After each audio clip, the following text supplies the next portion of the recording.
Alors qu'ils examinent un site de ruines anciennes, deux jeunes archéologues, Margot et Derek, ainsi que leur jeune ami, le nomade Moki, sont pris dans un tourbillon de sable mouvant et disparaissent aussitôt.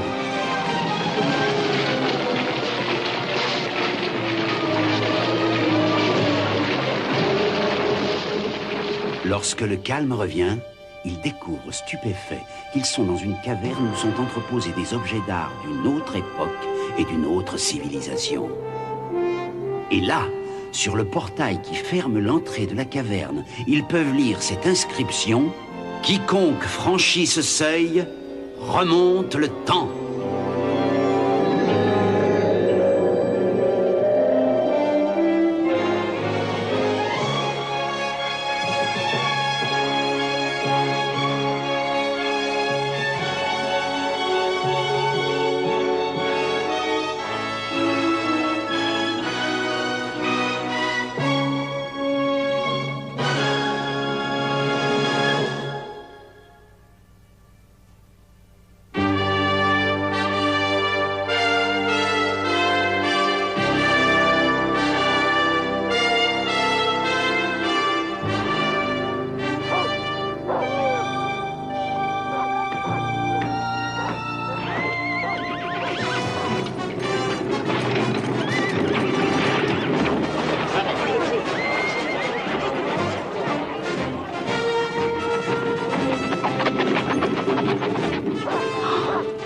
En ce temps-là, parut un édit de l'empereur Auguste. Auguste, votre illustrissime empereur, décrète que tout le monde paiera une taxe. Une taxe encore? Ces Romains veulent tout, l'argent, la terre. Qu'est-ce qu'on va devenir? C'est vrai. Silence! Tout le monde, vous y compris, bon peuple de Nazareth, devra rentrer dans sa ville natale pour s'inscrire afin de devenir citoyen officiel de l'Empire romain. Il faut partir maintenant, tous sans exception. Ceux qui ne sont pas nés ici, faites vos bagages et partez. Joseph, ce décret veut-il dire ce que je pense? J'appartiens à la famille de David, à Bethléem. Et j'ai peur que ça ne signifie... Que ça ne signifie que toi et moi, et le bébé, nous ayons un long voyage devant nous. Il faut que nous rentrions à Bethléem. Oui, ce n'est pas le moment pour toi de voyager, Marie. Tu sais que nous n'avons rien à craindre. Dieu sera toujours avec nous. Est-ce que l'ange du Seigneur n'est pas venu à nous? Oui. Il m'est apparu en songe. Joseph, fils de David, n'aie pas peur de prendre chez toi Marie, ton épouse, car ce qui a été conçu dans son ventre vient du Saint-Esprit. Elle enfantera un fils, auquel tu donneras le nom de Jésus. C'est lui qui sauvera son peuple de ses péchés.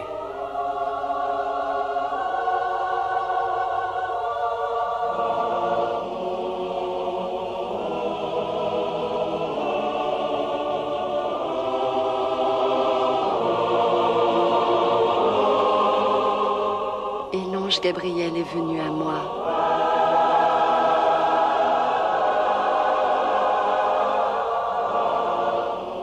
Rassure-toi, Marie, car tu as trouvé grâce auprès de Dieu. Voici que tu concevras et enfanteras un fils, et tu lui donneras le nom de Jésus. Il sera grand, et on l'appellera le Fils du Très-Haut, et son règne n'aura jamais de fin. Que Dieu soit avec toi. Béni sois-tu entre toutes les femmes. Oh. Je n'ai pas peur, Joseph. J'ai peur seulement pour toi. Je sais, mais garde la foi. Je l'ai. À Bethléem? À Bethléem.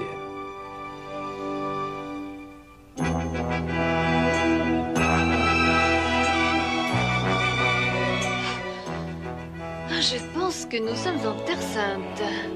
Pour moi, c'est seulement une succession de collines. Encore des collines. En voilà une autre, et une autre, et une autre, et encore une autre. Oh, regardez! De l'eau, des arbres, une oasis. Où donc? Je ne vois rien. Là-bas, regardez! Vous la voyez? Non, je ne vois rien du tout. Moi non plus, que du sable et des rochers. Faites comme vous voulez, moi je vais me baigner. Mais il n'y a rien du tout. Il s'agit d'un mirage. Voilà ce qui se passe quand on a soif et qu'on s'expose trop longtemps au soleil, on délire. Moki, reviens! Venez donc, l'eau est bonne. Oh, où a-t-elle disparu? Mais là-bas, venez. Margot, tu ne vas pas t'y mettre aussi. Eh, mais c'est bien une oasis. Moki, reviens!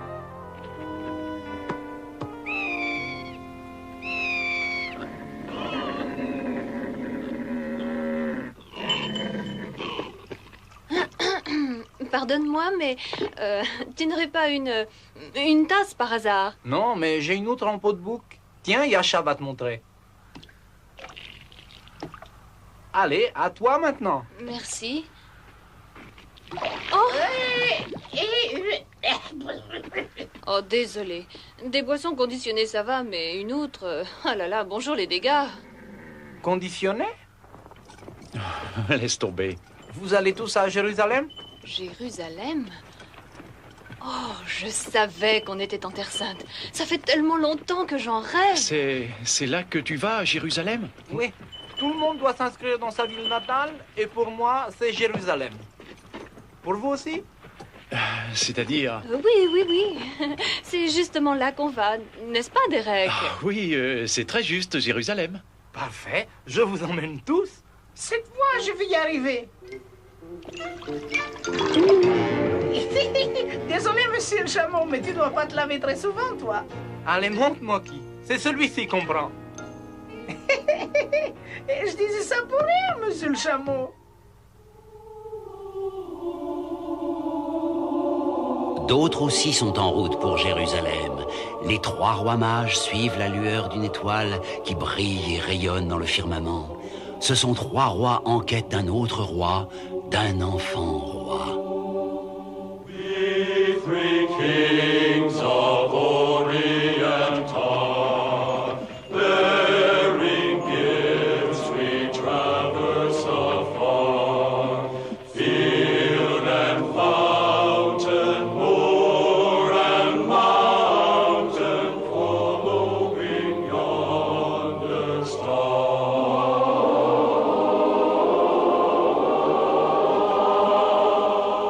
L'étoile continue sa course, nous la suivrons tant qu'elle brillera. Oui, mais je crois que nous touchons au but. C'est bien Jérusalem que voilà. Jérusalem, ville sainte de la Judée, l'endroit idéal pour la naissance du nouveau roi. C'est exactement ce que je pense. Nous devons nous dépêcher.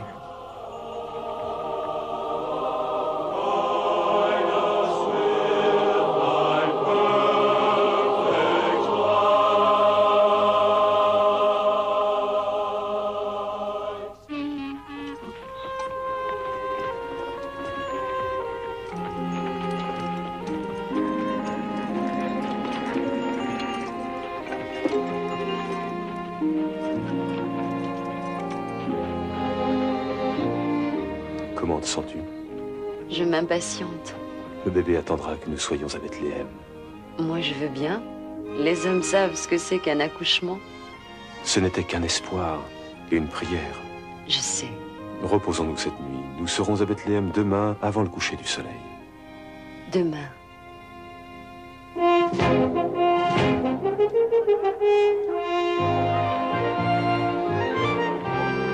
Tu avais envie de voir Jérusalem? Nous y voilà.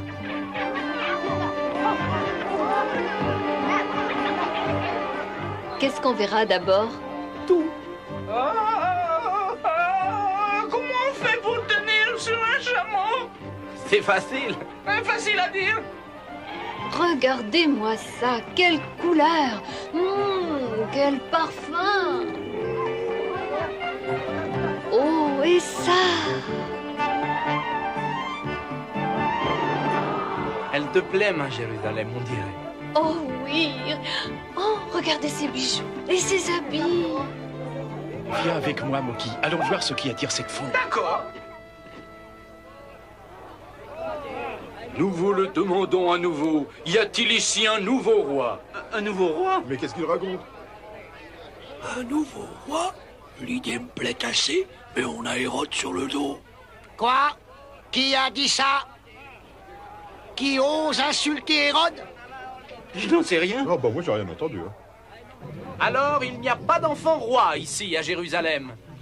Je m'appelle Élie, et je suis le grand prêtre d'Hérode. En tant que tel, je puis vous assurer, honorable visiteur, qu'il n'existe qu'un roi chez nous. Et ce roi, c'est le roi Hérode. Mais les prophéties et l'étoile, nous étions sûrs que le nouveau roi, le Messie, allait naître ici, à Jérusalem. Va voir le roi. Dis-lui que j'ai du nouveau. Les prophéties, vous dites? Bien entendu, nous sommes au courant et elles pourraient s'accomplir un jour. Mais pas ici, et pas aujourd'hui. Nous resterons jusqu'à demain matin. On ne sait jamais, n'est-ce pas? J'en ferai part à Hérode. Je n'en doute pas.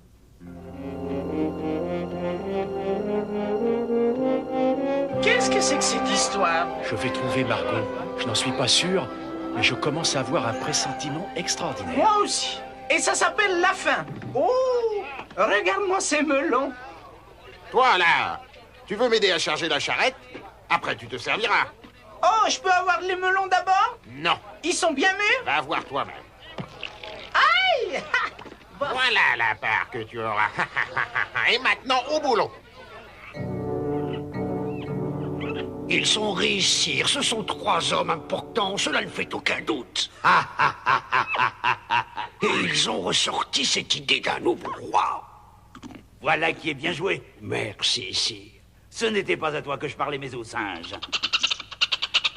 Un nouveau roi. Et moi, je suis Hérode le Grand. J'ai été nommé par Auguste lui-même, l'empereur de Rome. Qu'est-ce qui leur fait penser qu'il y a un nouveau roi? Eh bien, les prophéties, sire. Il y a encore des gens qui croient à ces vieilles sornettes? Apparemment, sire. Mais en ce qui me concerne, je m'en moque complètement, bien entendu. Et que dit la prophétie à propos de ce nouveau roi, de ce Messie? D'où viendra-t-il? Ma foi, on dit qu'il doit naître à Bethléem. Bethléem? Va me trouver ces riches voyageurs, Élie, et dis-leur que le roi Hérode voudrait les voir. Emmène Quintus avec toi. Sire? Je vais me débarrasser d'eux en les envoyant à Bethléem. Va! Bien raisonné, Majesté. Oui, je sais. Quand ce ne sont pas les Romains, c'est mon grand prêtre. Hein, un nouveau roi. Ah, c'est moi, Hérode, le seul roi des Juifs. S'il y a réellement un enfant roi, je t'assure qu'il ne vivra pas longtemps.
Notre âne en a plus besoin que moi.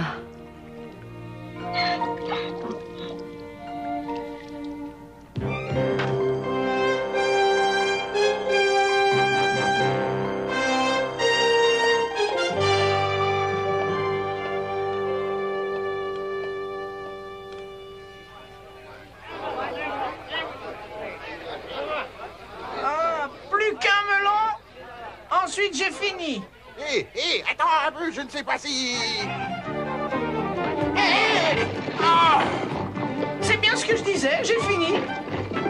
Misérable! ce petit garnement. Hé, On sait. ce n'est pas ma faute. C'est toujours pareil. C'est vrai en plus, la charrette n'était pas assez solide et les melons étaient trop gros. Attention, je crois qu'il est temps de filer. Cette étoile que vous affirmez suivre, où donc pourrais-je la voir ce soir? Nous l'ignorons. Le ciel a été couvert au cours de ces dernières nuits. Mais elle devait nous mener à cette ville sainte. La prophétie d'un enfant roi est très claire.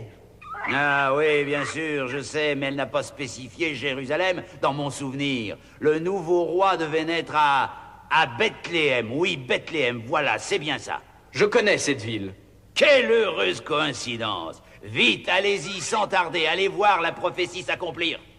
Pour vénérer l'enfant Christ, l'enfant roi d'Israël, nous partons sans plus attendre.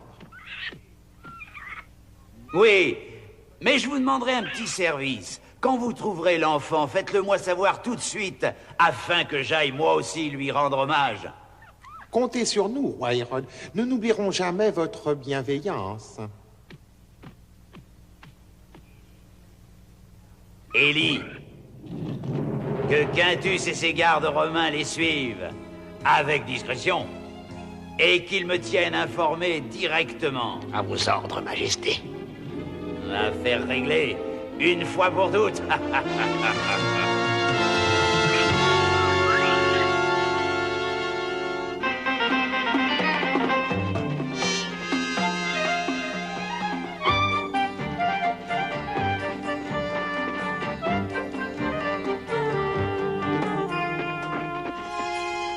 Ça y est, ouf. Je crois qu'on l'a semé.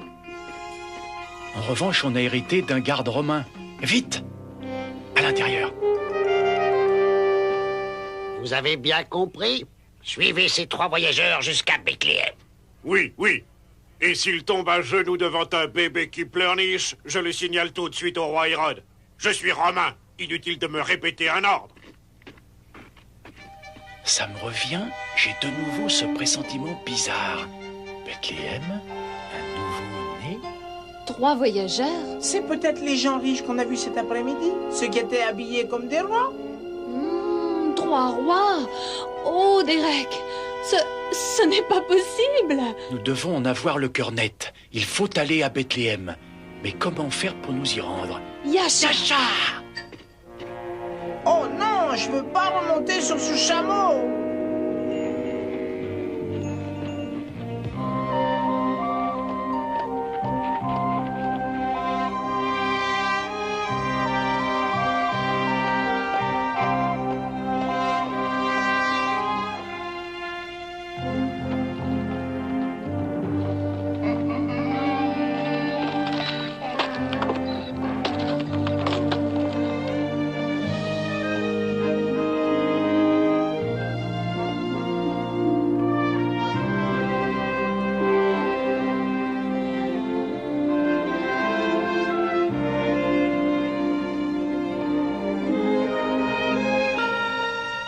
Voilà, nous y sommes. C'est tout petit. Bien que tu ne sois qu'une petite bourgade, c'est chez toi que naîtra le nouveau roi d'Israël.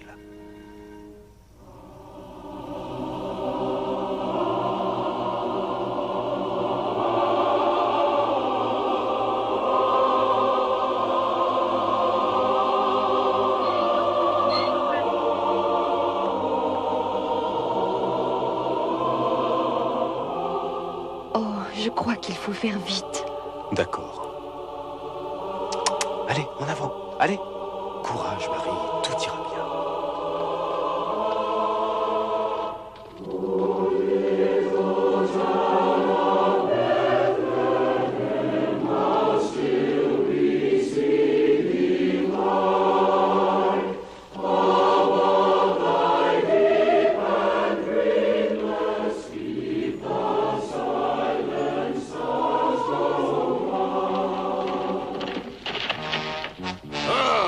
Regarde, ils vont s'arrêter là pour la nuit. Parfait.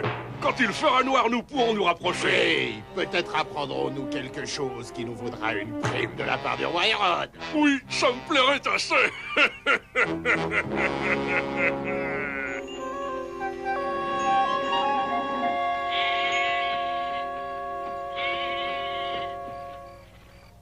Non, non, non, non. Croyez-moi, il n'y a plus de chambre. Est-ce que j'ai l'air d'un homme riche qui peut refuser de l'argent, dites-moi? J'ai besoin de votre argent, je serais ravi de le prendre, mais je n'ai plus de chambre. C'est complet partout, dans tout Bethléem.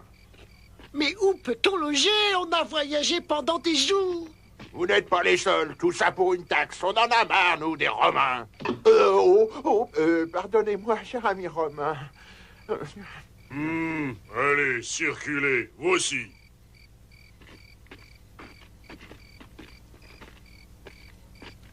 Ouf. Oh non. Non, ne me demandez pas de chambre. Il n'y en a plus. Plus une seule, nulle part. Nous n'avons pas besoin d'une chambre, juste d'un coin où ma femme puisse s'allonger. Je suis désolé. Je comprends. Nous trouverons bien quelque chose, quelque part. Viens, Joseph.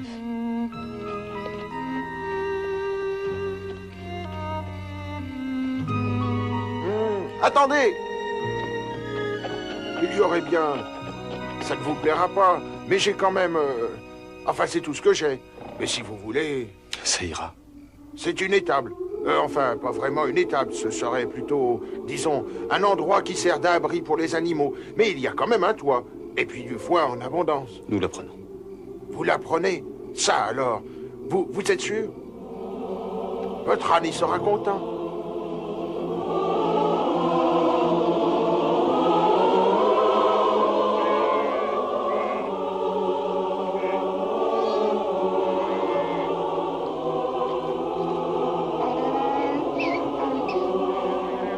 Je vous l'avais dit que votre âne serait content. J'ai trouvé des couvertures et aussi des langes pour le cas où l'heureux événement surviendrait cette nuit. Vous êtes bien aimable. Si je puis vous aider en quoi que ce soit? Nous vous sommes très reconnaissants. Eh bien, bonne nuit. Oh oui, ce sera une très bonne nuit. Ce sera une belle nuit.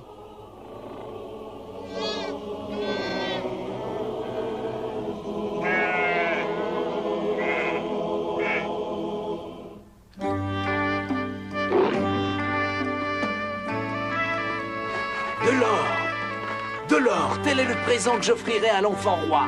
Cet encens est un des parfums les plus précieux de mon pays. Je le lui donnerai.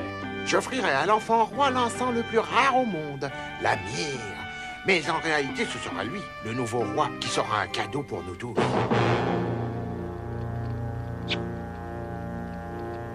Avez-vous pensé à mon rêve prémonitoire qui devrait nous pousser à nous méfier du roi Hérode? Oui, et nous sommes tout à fait d'accord. Nous ne rentrerons pas par Jérusalem. Et nous ne dirons rien à Hérode au sujet de l'enfant. On ne saurait trop se méfier d'un tel homme.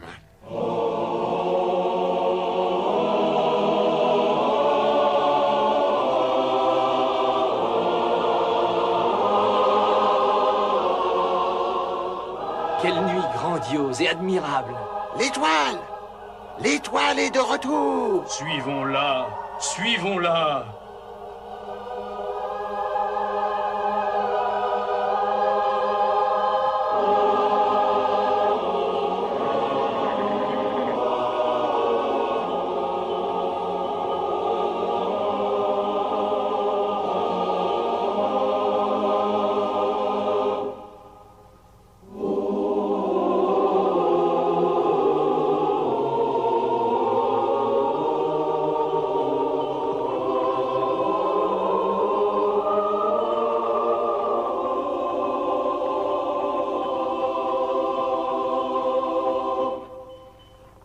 Regardez, là!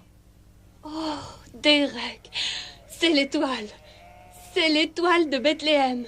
Nous avions raison. Et regardez là-bas.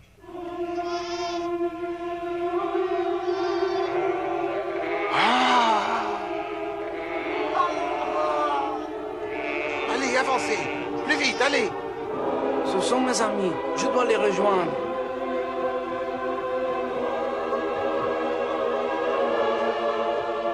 C'est moi, Yasha. Vous allez bien? Qu'est-ce qui se passe? Rassurez-vous, car voici que je vous apporte une grande joie. Aujourd'hui, dans la cité de David, un sauveur nous est né, qui est le Christ Seigneur. Et ceci vous servira de signe. vous trouverez un nouveau-né enveloppé de l'ange et couché dans une crèche.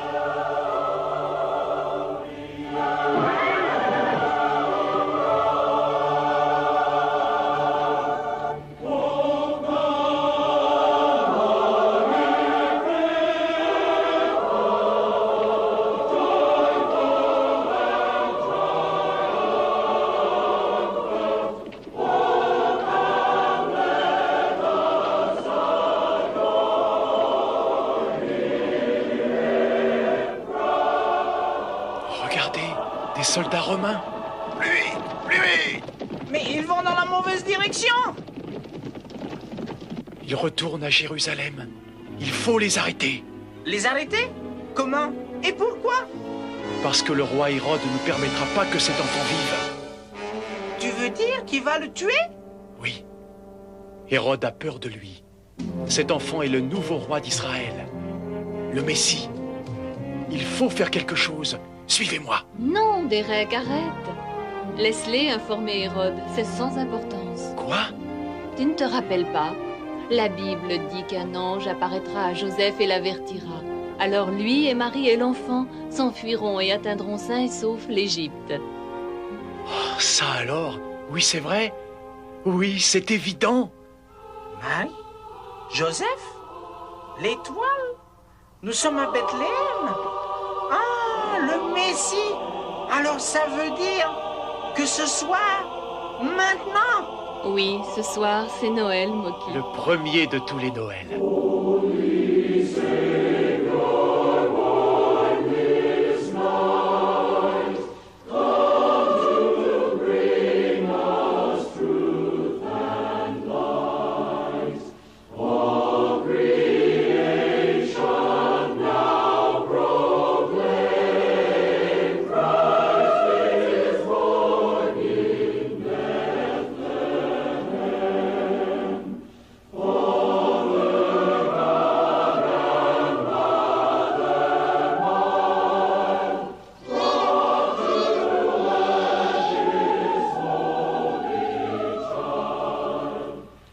Gloire à Dieu au plus haut des cieux et paix sur la terre aux hommes de bonne volonté.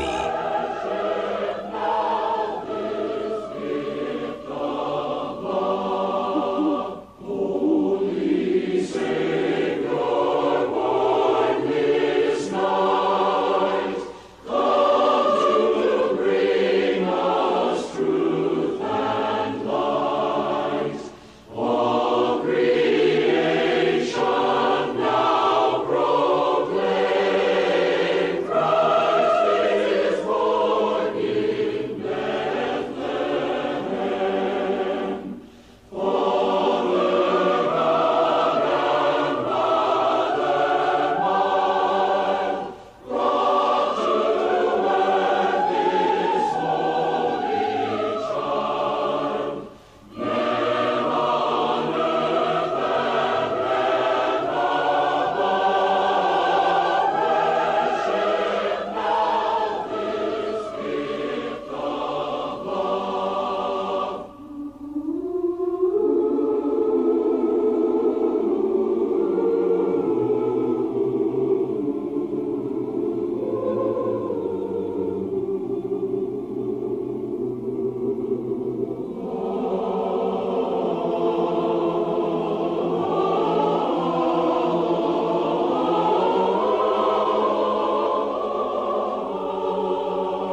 Attention, regardez, je n'ai rien dans les mains. Et voilà.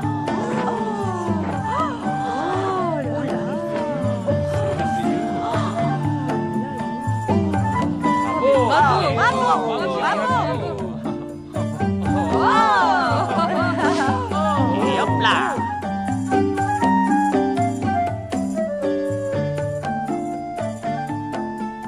Alors, Margot, où sommes-nous cette fois-ci? Je dirais que c'est la Galilée, et je crois bien qu'ici c'est Cana. Hé, venez voir, il y a un gars qui fait de la magie.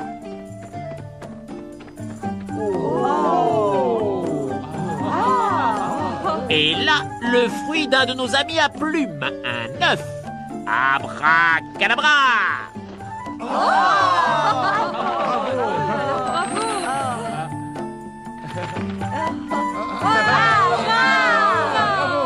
Ouais, c'est ça que je veux faire plus tard, magicien. Je ferai des trucs comme ça. Tu as seulement besoin d'apprendre les formules magiques. Je les connais, les formules magiques. C'est comme ça. Attends, c'est comment déjà Non, cada... Oh, aberke... Bou... crado... Bou... Oh, j'y arrive pas. Abracadabra. Waouh!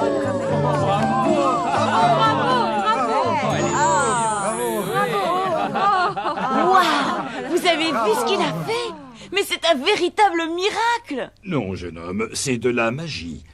Ce magicien ambulant est très habile. Il connaît ses tours à la perfection, alors qu'un miracle n'est pas un tour de magie. C'est un cadeau de Dieu pour le bien des hommes et à la gloire de notre Seigneur.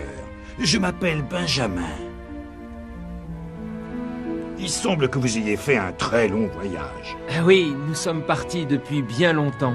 Et il nous reste encore une longue route. Et ça tient du miracle si nous sommes arrivés jusqu'ici. Moki, voyons. Je m'appelle Margot, et voici Derek et Moki. Eh bien, mes amis, vous êtes arrivés au pays des miracles et parmi le peuple que Dieu a guidé tout au long de sa grande histoire, par la grâce de ses prophètes qui ont obéi aux commandements de Dieu, qui les a récompensés en permettant des miracles. Noé, qui parlait avec Dieu, reçut comme instruction de construire une arche afin que sa famille et lui-même échappent au déluge. Il plut pendant 40 jours et 40 nuits. Quand l'eau s'est retirée, l'arche resta échouée au sommet d'une montagne. Dieu illumina l'espace d'un arc-en-ciel pour faire comprendre que plus jamais il ne provoquerait de déluge. Et Moïse, qui fit s'ouvrir la mer Rouge quand notre peuple quitta l'Égypte, Dieu lui ordonna de brandir son bâton au-dessus de la mer et d'écarter les flots. Moïse obéit et un vent violent souffla, créant le passage. Moïse fit traverser notre peuple et le conduisit au-delà de la mer vers la liberté. Les murs de Jéricho empêchaient le passage du peuple d'Israël.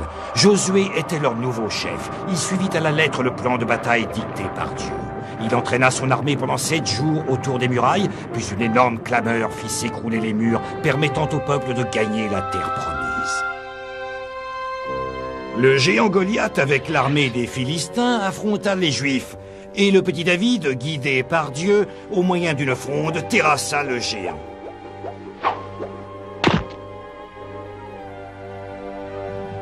Une fois de plus, le peuple juif était sauvé.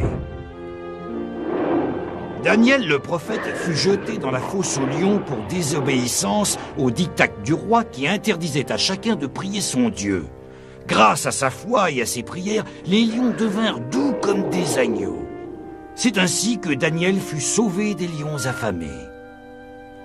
Enfin un jour, comme les prophètes l'avaient annoncé, vint Jésus, qui accomplit sur une courte période de 3 ans de nombreux miracles et réalisa toutes les prophéties contenues dans l'Ancien Testament, prouvant ainsi qu'il était bien le Christ, le Messie, le Fils de Dieu.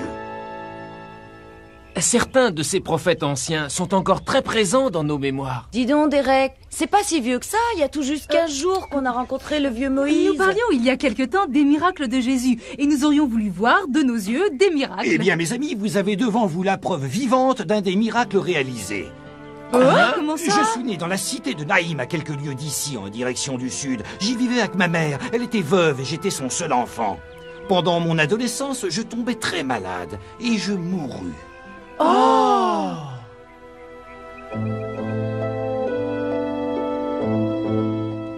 me mit dans un linceul pour l'enterrement. Ma mère en pleurs et mes amis suivaient la procession. Quand le cortège atteignit les portes de la cité, Jésus s'approcha accompagné de ses disciples. Chère femme, cesse de pleurer. Je te le dis, jeune homme, lève-toi.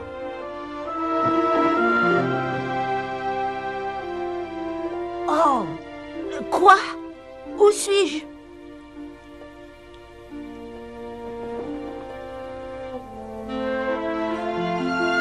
Oh, mon fils!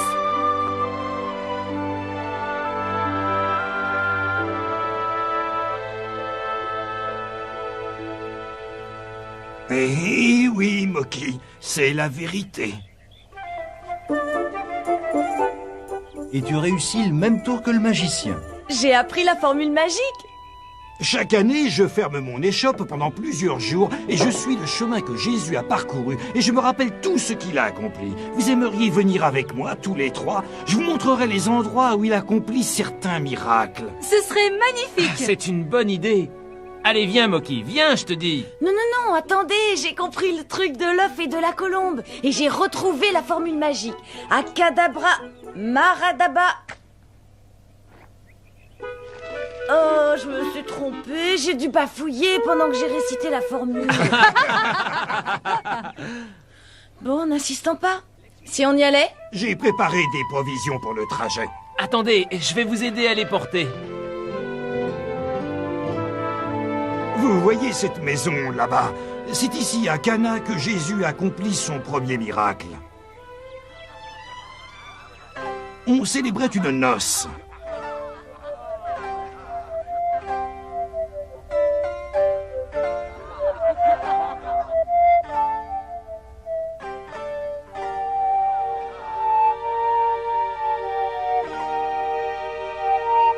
Conformément aux lois de Moïse et d'Israël, que notre Seigneur Dieu bénisse votre union. Allez en paix. Amen.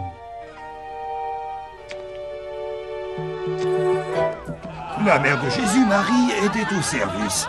Elle s'occupait en particulier de servir à boire aux invités. Fils, la fête n'est pas terminée et nous n'avons plus de vin. Chère mère, que souhaitez-vous que je fasse? J'aimerais pouvoir vous aider. Faites exactement ce qu'il vous dira. Remplissez les cruches avec de l'eau.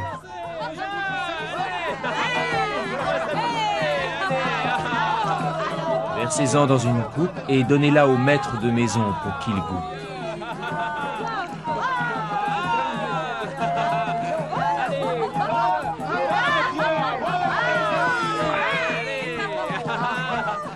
Dans les autres noces, on sert le meilleur vin en premier, mais vous nous avez gardé le meilleur pour la fin.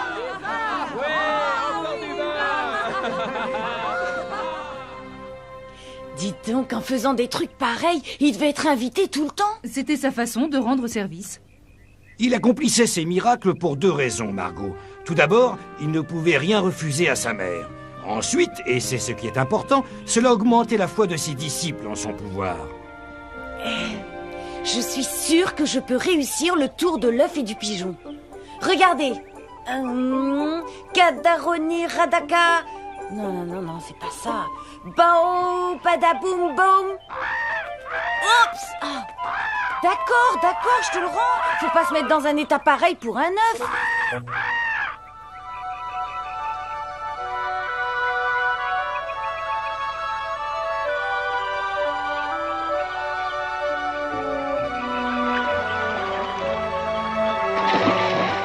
Voici le lac de Génézareth. Reposons-nous un moment. J'ai apporté des œufs durs, des fruits frais et du pain. Je suis sûr que nous avons tous faim. Là-bas, il y a un puits avec de l'eau claire. On peut la boire. Je ne dis pas non. Merci, mais nous ne voulons pas vous priver. Il y en a bien assez et nous pourrons nous réapprovisionner plus loin. Je vais demander aux pêcheurs qui viennent d'accoster quel est le poisson du jour. Peut-être qu'ils pourraient nous en donner quelques-uns.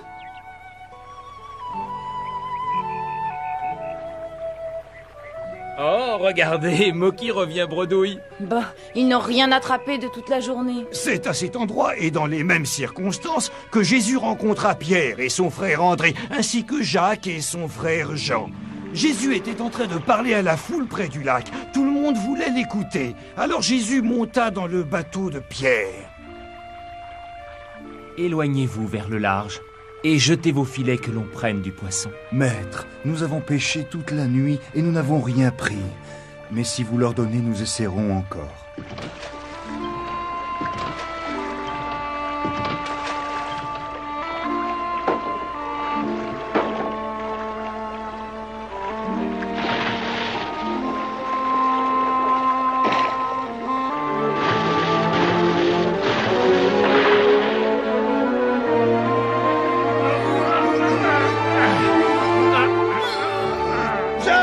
Jean, venez m'aider!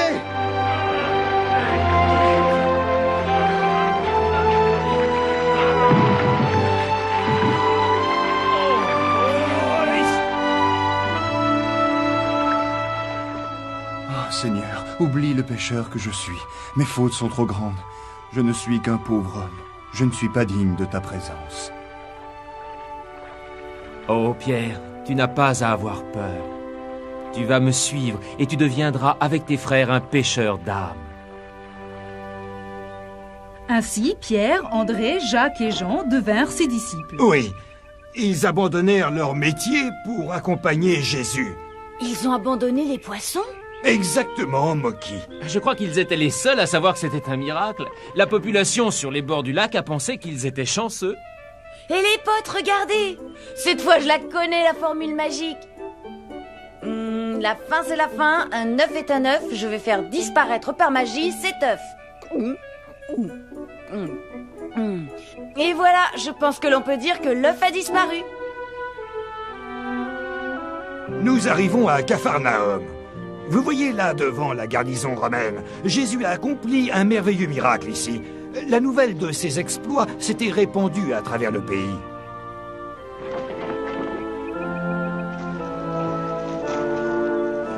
Lorsqu'il est entré dans la cité, un centurion romain, un homme qui commandait une centaine de soldats, s'avança vers Jésus. Excuse-moi, rabbin, avec le respect que je te dois, accorde-moi une faveur. Mon serviteur que j'aime comme un fils est très malade. Si tu voulais bien lui dire quelques mots, tu pourrais sûrement lui sauver la vie. Amène-moi à lui.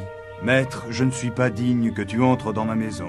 Je commande une section de 100 hommes. Si je donne un ordre à un de mes soldats, je sais qu'il sera exécuté. Si je dis à un autre « va te battre », je sais qu'il ira, il obéira au doigt et à l'œil. Je n'ai pas besoin de vérifier. Je sais qu'il suffit que vous disiez ce qu'il faut. Et mon serviteur sera guéri. Je n'ai jamais rencontré tant de foi parmi les enfants d'Israël. Rentre chez toi. Ne t'inquiète pas, ta foi a sauvé ton serviteur. Chef! Votre serviteur va mieux! La fièvre a disparu! Il est guéri!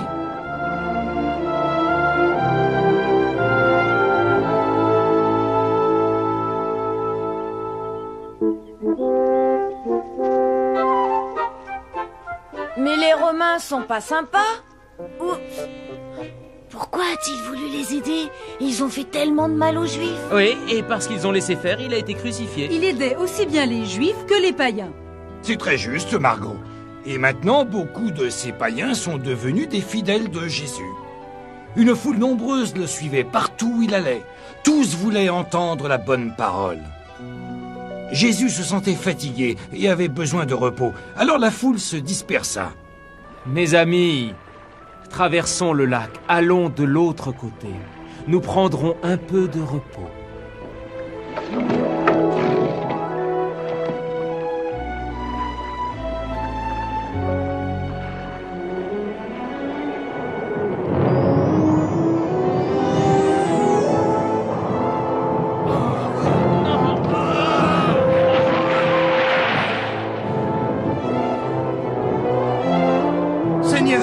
Seigneur, réveille-toi! Nous allons couler! Nous laisseras-tu périr dans cette tempête? De quoi avez-vous peur, mes amis? La foi vous a-t-elle quitté?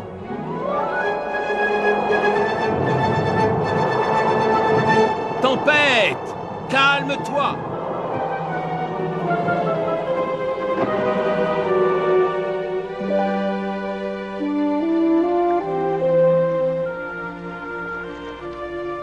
Quelle sorte d'homme est-il donc? Même le vent, la mer, la tempête lui obéissent.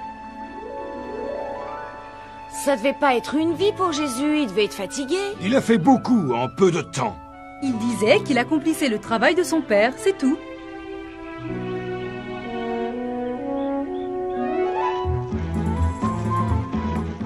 Nous arrivons à Bethsaïda, Julia, une ville de païens.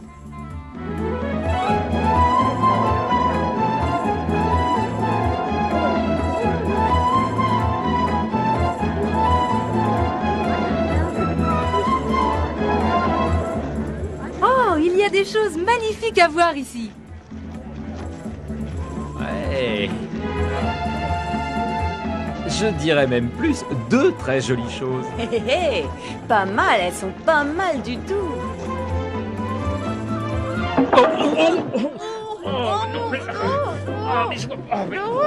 Moki, arrête de me donner des coups de pied.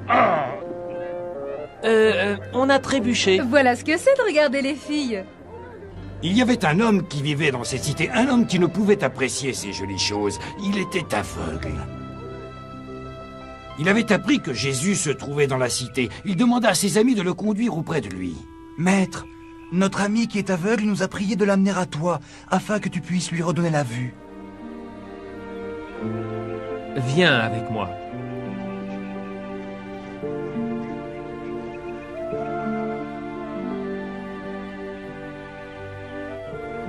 Tes yeux voient-ils? Je vois des silhouettes d'hommes qui ressemblent à des arbres.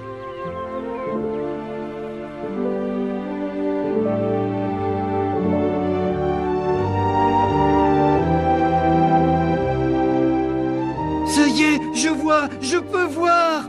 Maître, maître! Rentre chez toi et ne dis à personne ce que je viens de faire pour toi. Ça restera un secret.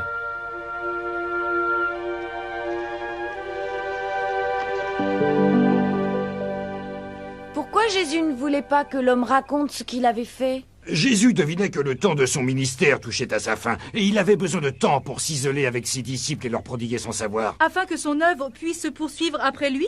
Ça ne devait pas être simple de garder un tel secret. En effet, Derek, l'attention de tous avait été attirée par les miracles qu'il avait accomplis à travers le pays, et de nombreux fidèles le suivaient. Jésus et ses disciples se retirèrent dans une contrée sauvage, loin de tous, pensait-il.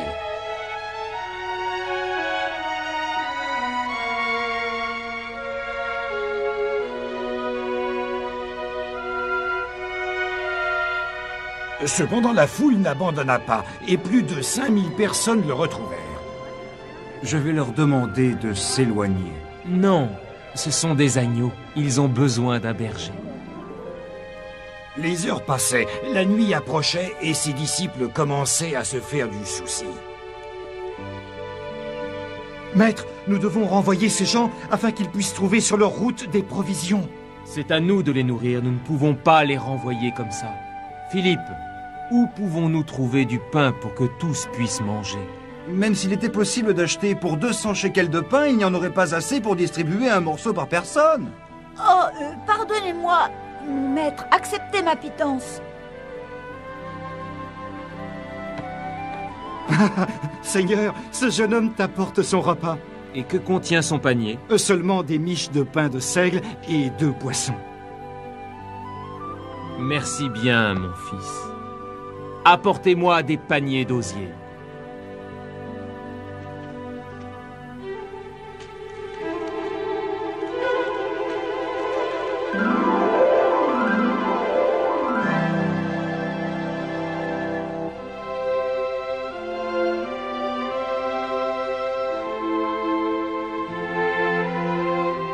Et maintenant, mes amis, nous pouvons nourrir toute la foule.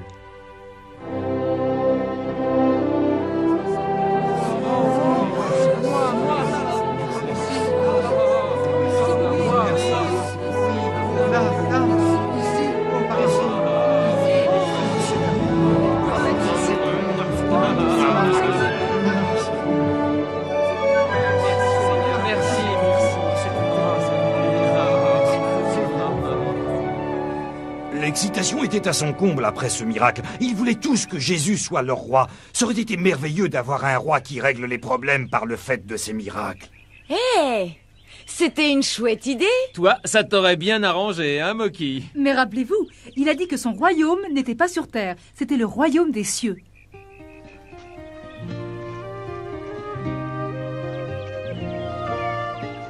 Après avoir demandé aux fidèles de rentrer chez eux, Jésus souhaita partir seul dans la montagne et méditer. Pendant que je vais méditer et prier, retournez sur l'autre rive. Je vous rejoindrai un peu plus tard.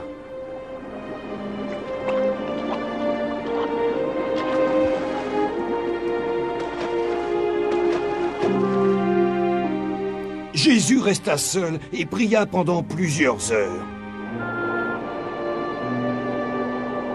Comme il redescendait de la montagne, il vit que le vent rendait la navigation impossible. Ses disciples ramaient depuis des heures et pourtant ils n'avançaient pas. Il décida de leur venir en aide.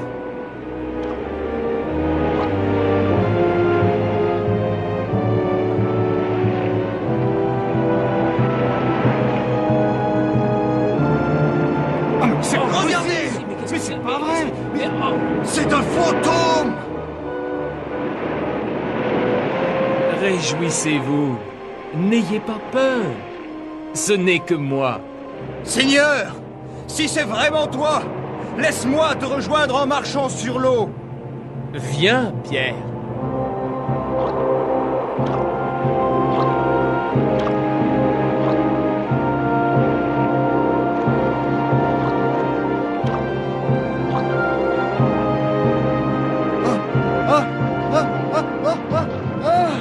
Seigneur, ne m'abandonne pas. Oh, homme de peu de foi, pourquoi doutes-tu?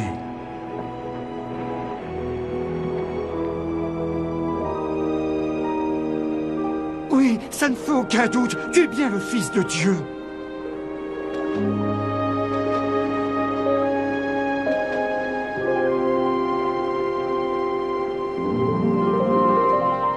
La mer de Galilée est magnifique et tellement calme.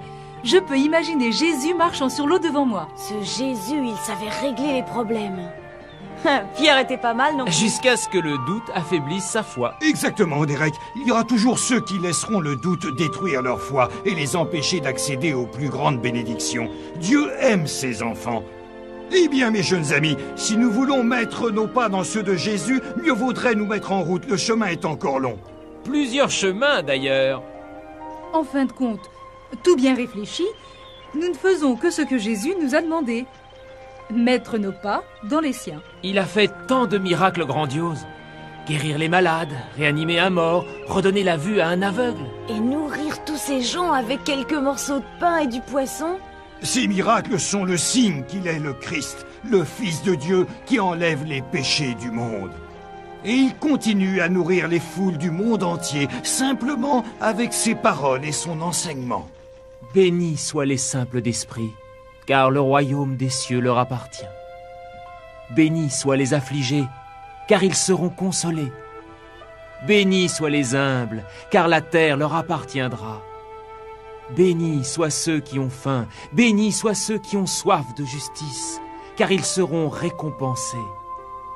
Bénis soient ceux qui sont miséricordieux, car on leur sera reconnaissant. Bénis soient ceux qui ont le cœur pur, car ils verront le Seigneur. Bénis soient les hommes de bonne volonté, car ils seront appelés les enfants de Dieu. Bénis soient les persécutés, bénis soient les persécutés pour la justice, car ils accéderont au royaume des cieux.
On y a mis le temps, mais cet endroit me plaît beaucoup. Oui, c'est paisible.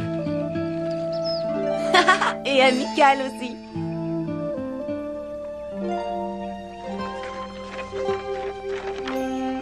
Hé, mais t'en vas pas? Oh. Qu'est-ce que c'est que ce machin? D'où ça peut venir? Ça ressemble à du papyrus. Il y a des choses écrites.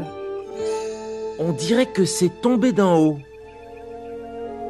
On devrait le rapporter. Oui, on pourra peut-être nous dire dans quel pays on se trouve. Et à quelle époque?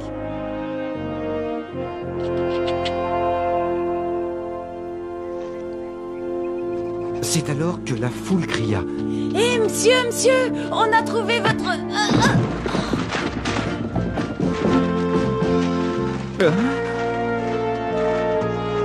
Là, il y en a encore. J'en ai un. Oups. Et en voilà un autre. On a trouvé votre rouleau. Lui, c'est Moki, mais on le surnomme aussi la gaffe. Toutes mes excuses. Il ne vous manque rien, vous en êtes sûr? Oh oui, Moki, merci. Je vous en prie, asseyez-vous. Je suis Derek, et voici Margot. Mon nom est Marc. Je vous avoue que j'ai eu très peur. J'ai écrit ces notes d'après des conversations avec Pierre lui-même.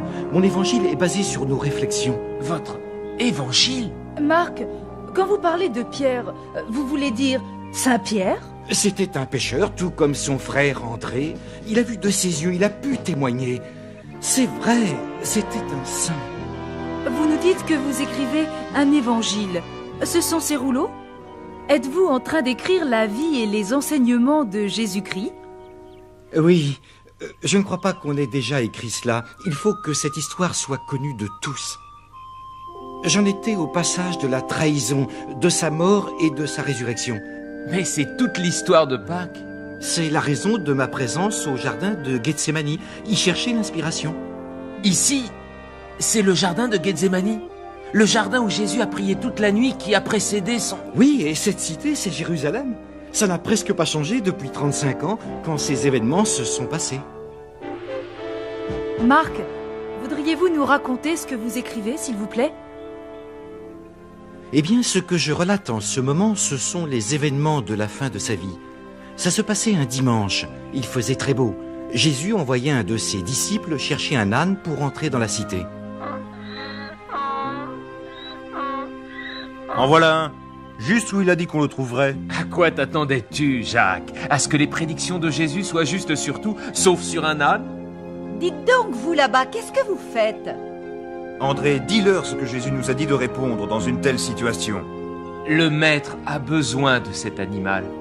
Oh, bien, vous n'avez qu'à le prendre. Mais je vous préviens, c'est un âne un peu spécial. On ne l'a jamais monté. Oui, on ne s'est jamais assis dessus. Oui, nous le savons.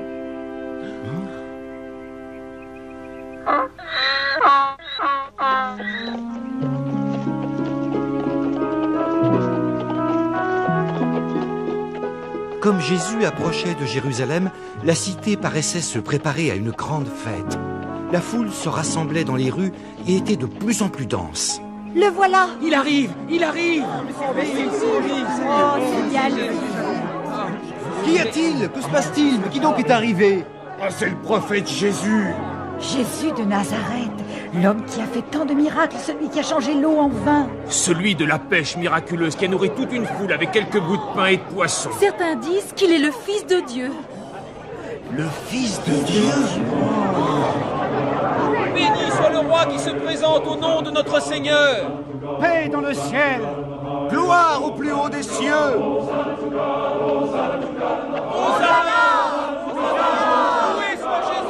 Jésus, Dieu te bénisse! Dieu te bénisse, Jésus! Jésus! Bénis-nous, Jésus!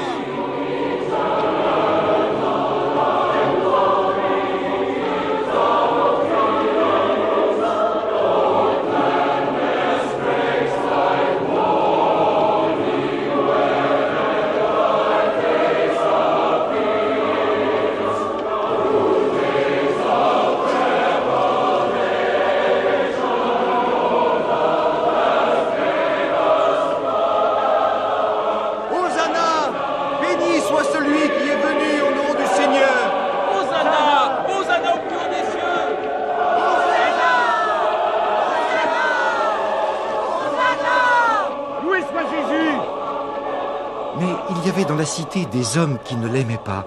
Ils le redoutaient, des prêtres, des politiciens, des hommes très puissants. Cette popularité me déplaît au plus haut point. J'ai entendu certains l'appeler le fils de Dieu. Tu es un prêtre, Belak. Ce que tu dis va à l'encontre de tes sermons. Oui, mais regarde l'excitation de la foule. Il remporte un triomphe, Zénel. La population l'admire. Il croit en ses moindres paroles. Le peuple, on le manipule comme on veut, particulièrement celui que tu sais. Le grand prêtre en personne, Caïphe. Nous devrions nous renseigner sur cet homme qui provoque le blasphème et crée le désordre et l'agitation dans nos rues. Oui, tu as raison. Tu es un homme réfléchi, Zénel. Suis-moi. On ferait bien de le tenir à l'œil, ce Jésus.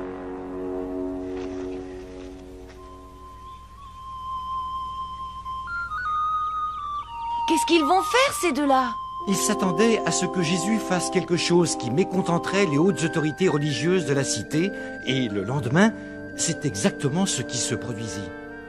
En ce temps-là, la plupart des activités telles que les achats, les ventes et les prêts d'argent se faisaient dans le bâtiment le plus important de Jérusalem, la maison de la prière. Le lendemain matin, les pires craintes des hommes au pouvoir étaient fondées.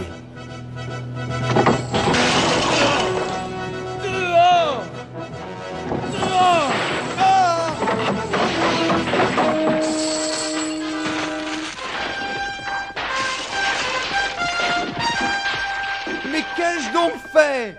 Vous offensez la maison de Dieu. N'est-il pas écrit: ma maison sera appelée la maison des prières partout dans le monde. Et vous, vous en avez fait un repère de brigands.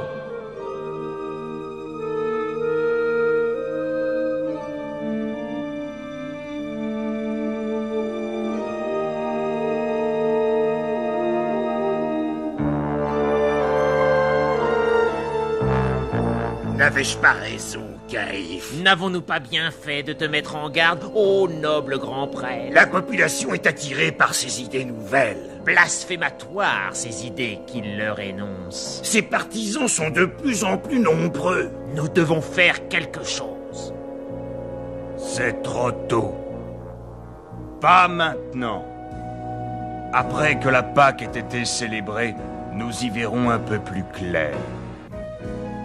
Les autorités étaient effrayées par les choses inhabituelles que Jésus disait et faisait. Ils étaient jaloux et en colère. Ils commencèrent à chercher un moyen de se débarrasser de lui. 2 jours après avoir chassé les marchands du temple, Jésus dînait dans une petite maison de Béthanie, un peu en dehors de Jérusalem.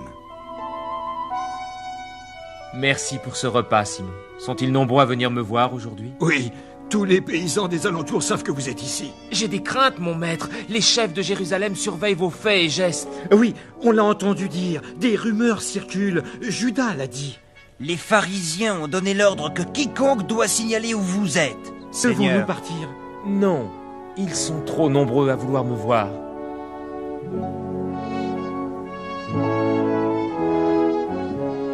Seigneur Jésus, ce n'est plus une rumeur à présent. Les prêtres ont donné l'ordre à chacun de signaler votre passage. En échange d'une récompense, vous devez vous en aller, le plus tôt sera le mieux. Allons, prenons nos manteaux. Dépêchez-vous, Jésus.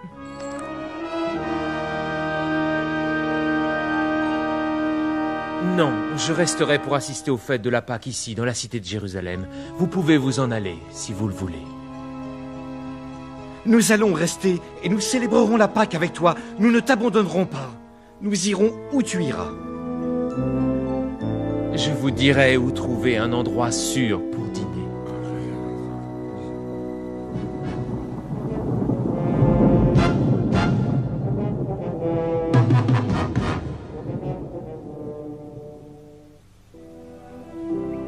Jésus envoya 2 de ses disciples dans la cité et leur dit de chercher un homme portant une cruche d'eau et de le suivre.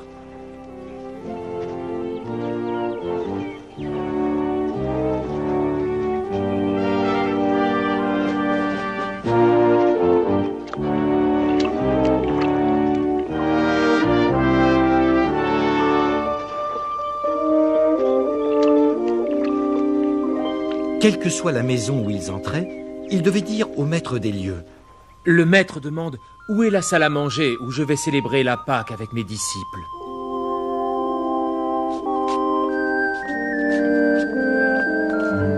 Jésus avait souhaité que soit réservée une grande salle où tout serait déjà préparé. Tout était fait comme il l'avait souhaité. À la tombée de la nuit, Jésus arriva dans la cité avec ses 12 disciples. Ils s'installèrent et mangèrent.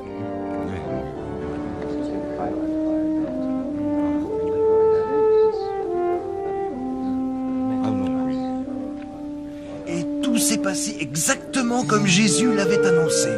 Enfin, nous sommes arrivés. Oui, sains et saufs. Chut! Le maître veut nous parler. L'un de vous va me trahir. Non, nous ne le ferons jamais. Est-ce moi? Est-ce moi? Est-ce moi? Est-ce moi? Est-ce moi? Est-ce moi? Est-ce moi? Est-ce moi? Est-ce moi? Est-ce moi? Est-ce moi? C'est l'un des 12 à cette table qui trempera son pain dans ce bol avec moi. Prenez et mangez. Ceci est mon corps.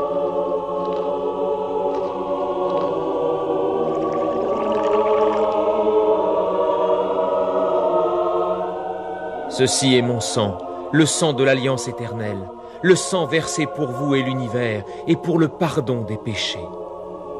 Je ne boirai plus de vin de la vigne jusqu'au jour où je le boirai au royaume de Dieu.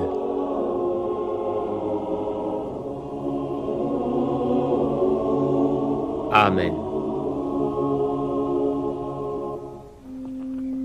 Après cette cérémonie qui fut la première communion, Jésus emmena les 12 disciples au mont des Oliviers.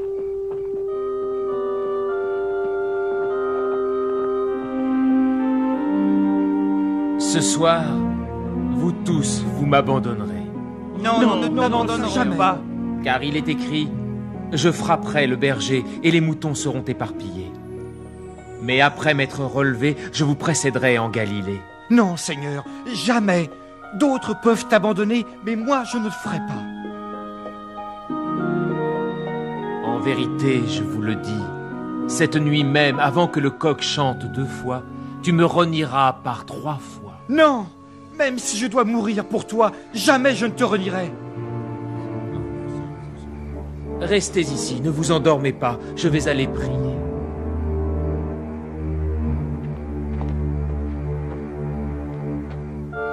S'il vous plaît, je souffre dans mon cœur et dans mon âme. Restez ici. Attendez-moi, je vais prier.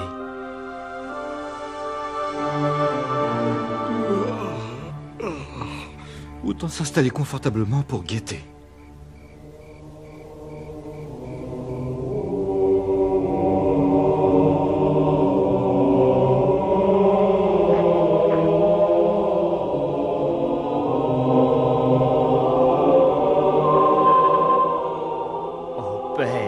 Toi à qui rien n'est impossible, épargne-moi ce châtiment.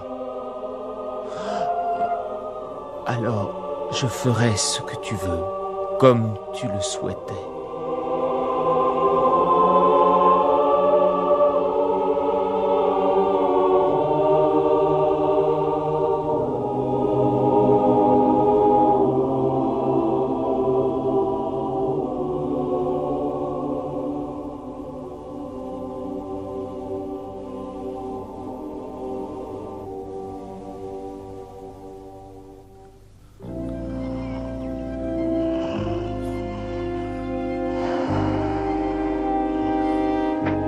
Moki, Quoi? C'est pas moi qui ai fait ça. tu n'as pas fait quoi? Rien, lui, pas rien du tout. À quoi tu penses? Mais c'est pas moi. C'est simplement une question d'éducation. Aucun respect pour Marc et son histoire.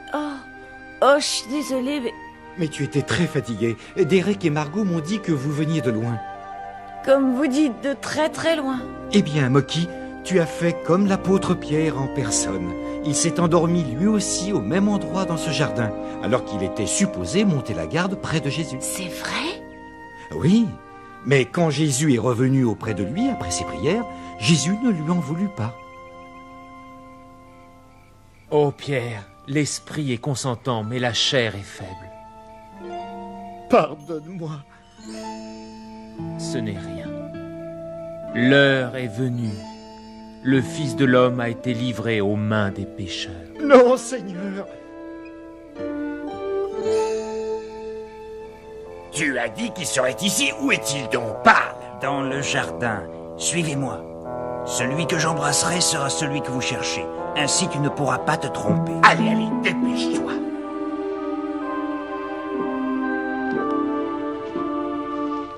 Celui qui m'a trahi arrive. Maître! Maître!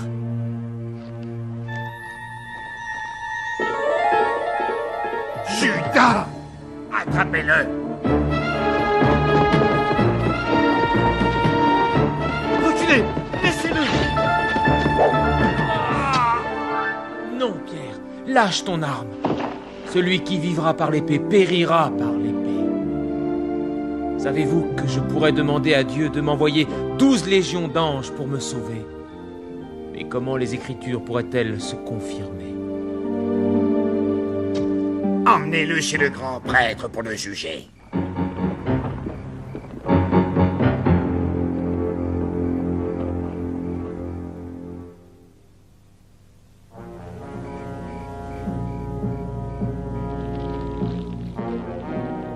Réponds! Réponds! Reconnais-tu les charges qui pèsent sur toi? Dis quelque chose! Faites entrer un autre témoin. Un autre faux témoin. Oui. J'ai entendu le prisonnier dire clairement qu'il détruirait le temple que nous avons construit de nos mains, qu'il mettrait 3 jours à le détruire et qu'il en élèverait un autre sans l'aide de personne. Alors, qu'as-tu à dire à cela? Je voudrais te poser une autre question à laquelle, j'en suis sûr, tu vas répondre. Es-tu le Christ, le Fils du Tout-Puissant Dieu? Je le suis, et vous pourrez me voir assis à la droite du Tout-Puissant Dieu. Je marcherai sur les nuages et dans le ciel. Blasphème! Nous n'avons plus besoin d'autres témoins. Quel est votre verdict? Coupable! Il est coupable! Coupable! La mort! La mort! La mort!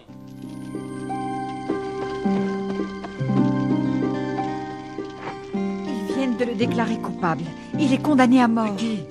Jésus, le prophète. Vous le connaissez, vous êtes l'un de ceux qui l'ont suivi. Oh, non. Je ne connais pas cet homme-là. Je suis certaine de vous avoir vu avec lui l'autre jour dans la cité. Oh, tu dois me confondre avec quelqu'un d'autre. Je n'ai jamais vu cet homme. Excusez-moi. Attends, je suis sûr que tu es l'un d'eux. Ils parlent tous avec un accent de Galilée, comme toi. Je l'ai déjà dit, je ne le connais pas. Laissez-moi passer. En vérité, je vous le dis, tu me renieras par 3 fois cette nuit, avant le 2e chant du coq.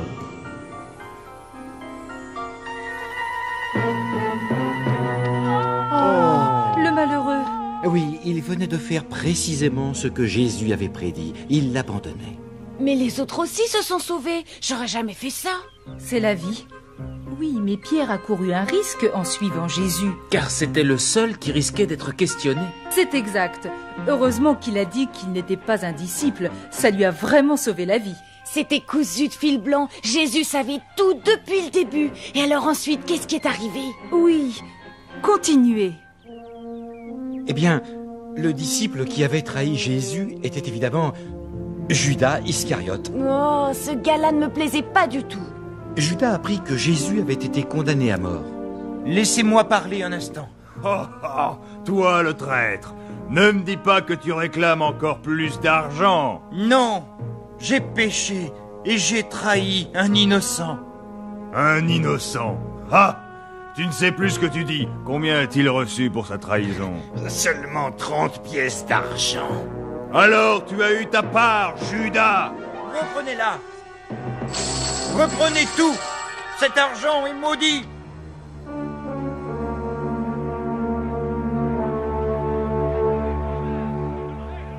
Un homme connu sous le nom de Ponce Pilate était le gouverneur romain de Jérusalem. Lui seul avait le pouvoir de commuer une sentence. Il pouvait aussi gracier. La vie terrestre de Jésus était donc entre ses faibles mains. Alors, dis-moi, es-tu bien le roi des Juifs? C'est toi qui le dis. Écoute-moi bien, as-tu bien compris de quoi on t'accuse? Comment veux-tu que je décide de ton sort?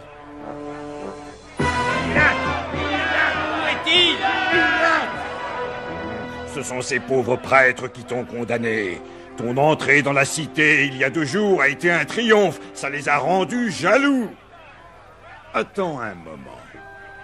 Pilate eut une idée. Chaque année, lors de la Pâque, il était de coutume de relâcher un prisonnier. C'est à la foule qu'il accorderait ce choix. Relâcher Jésus ou un assassin nommé Barabbas. Pilate était certain que la foule choisirait Jésus. Or, il se trompait. Dites-lui, Barabbas, on veut Barabbas. Libérez Barabbas! Barabbas, criez-le! Barabbas! Le peuple a fait son choix. Libérez Barabbas!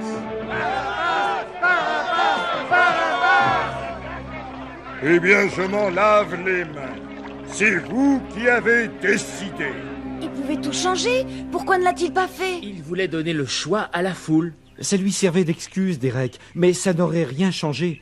La mission du Fils de Dieu était de mourir pour nous tous et de ressusciter comme preuve que, par sa mort, il nous était accordé le pardon de nos péchés.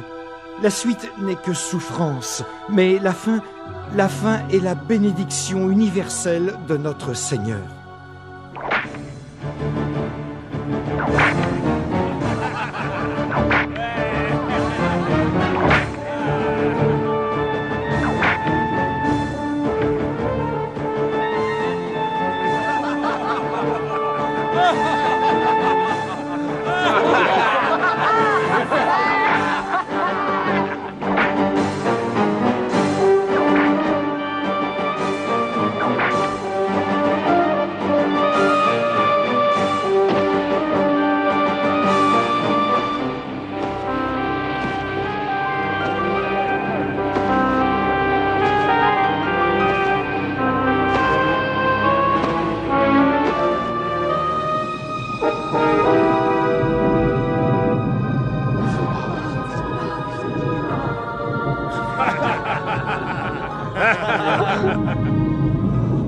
Père, pardonne-leur, car ils ne savent pas ce qu'ils font. Qui veut sa toge? On se la joue au dé? Ouais, j'ai gagné. Mon Dieu, pourquoi m'as-tu abandonné?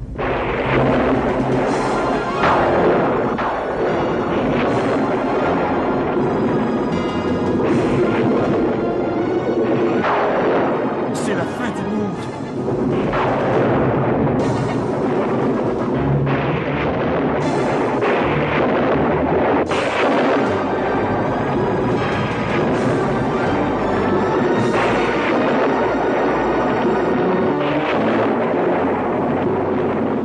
Père, entre tes mains, je remets mon esprit. C'en est fini de moi.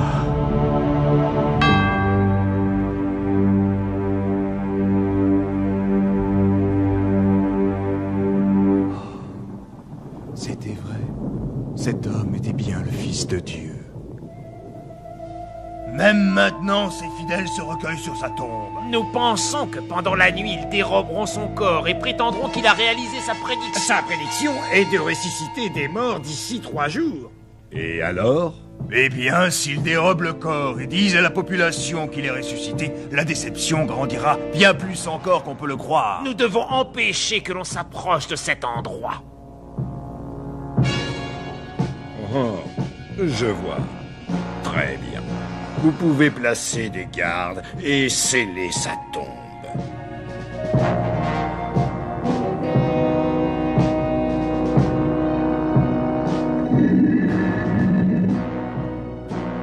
Bon, ben très bien, voilà une bonne chose de faite. Nous pouvons être tranquilles, il ne s'en ira pas. Oh bah ça c'est sûr.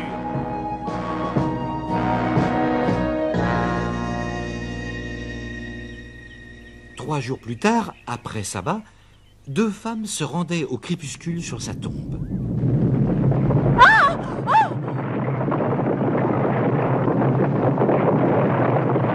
Quoi? Qu'y a-t-il? Pourquoi ces chants?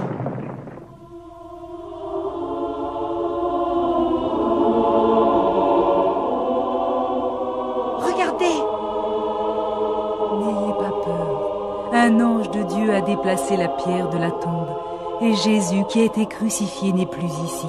Il est ressuscité. Regardez, voyez l'endroit où on l'avait déposé. Oh, il n'est plus là! Il n'est plus là! Pendant les 40 jours qui suivirent, il traversa la Judée, et tout le monde le reconnut. Alléluia!